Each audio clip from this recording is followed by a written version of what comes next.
Some say I'm in it, too deep below you. But how can I fix it when I'm wide-eyed in front of you?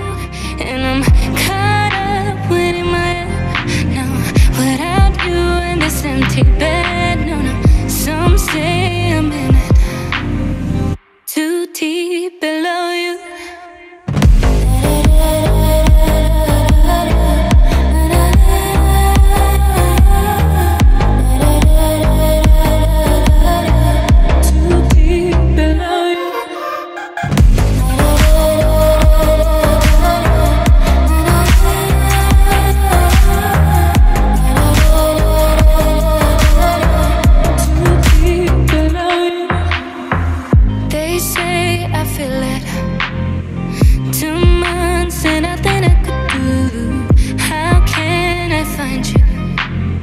When you're